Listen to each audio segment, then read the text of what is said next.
Assalamualaikum warahmatullahi wabarakatuh. Halo anak-anak, selamat pagi. Berjumpa lagi dengan Bunia. Kali ini Bu Guru akan memberikan materi tema 1 subtema 2 dengan muatan pelajaran bahasa Indonesia.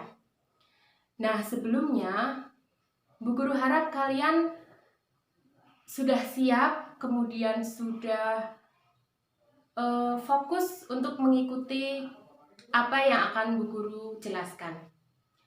Baiklah, di video kali ini Bu Guru akan membahas mengenai masih teks laporan hasil pengamatan.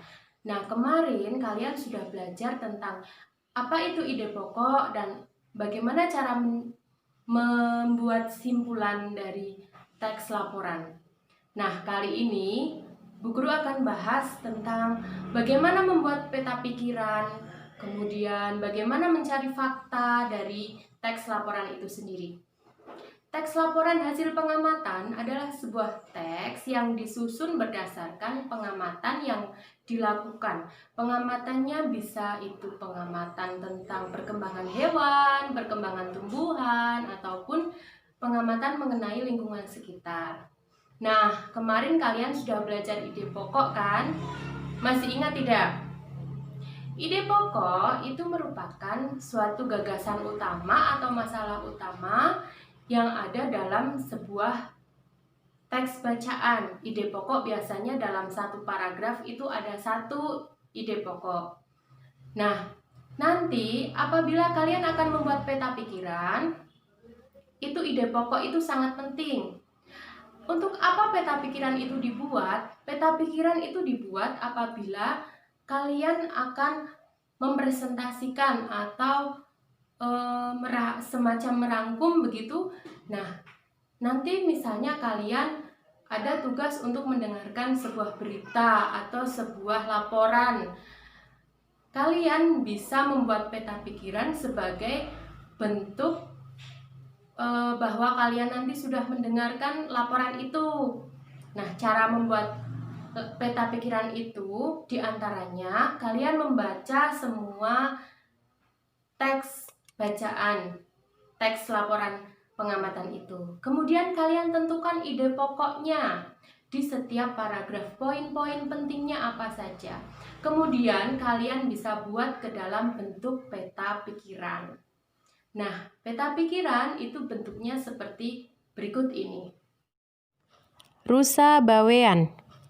Hewan yang mempunyai tanduk tidak hanya kerbau, banteng, dan kambing, tetapi rusa juga merupakan hewan bertanduk.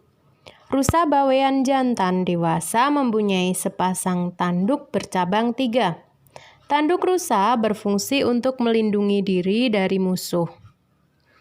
Habitat atau tempat hidup asli rusa bawean adalah di Pulau Bawean.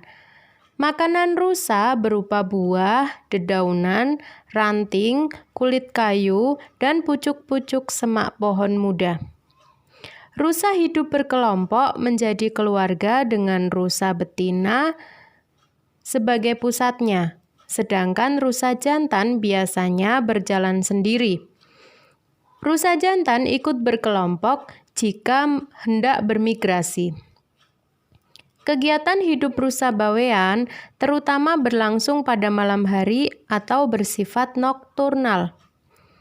Rusa bawean beraktivitas mulai pukul 17.00 sampai pukul 21.00 dan mulai menurunkan aktivitasnya pada pukul 2 dini hari sampai pukul 5 pagi. Pada siang hari, rusa bawean biasanya menghabiskan waktu untuk beristirahat. Nah, anak-anak, itulah tadi contoh teks laporan hasil pengamatan mengenai rusa bawean.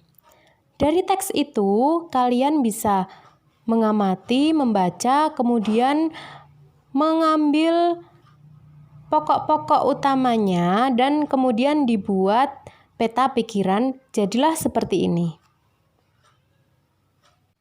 Ya, itulah contoh dari peta pikiran. Nah, kemudian yang kedua adalah mencari fakta. Teks laporan hasil pengamatan itu sendiri isinya adalah tentang fakta-fakta atau data-data yang real atau data-data yang nyata yang disajikan mengenai sebuah peristiwa. Nah, fakta-faktanya kalian bisa memperoleh dengan cara membaca keseluruhan isi teks. Kemudian kalian temukan informasi pentingnya. Nah, nanti di situ kalian akan menemukan fakta-fakta atau data-data yang penting yang ada di dalam teks laporan itu. Baiklah anak-anakku, materi untuk kesempatan kali ini Bu Guru cukupkan sampai di sini. Semoga kalian semua paham. Wassalamualaikum warahmatullahi wabarakatuh.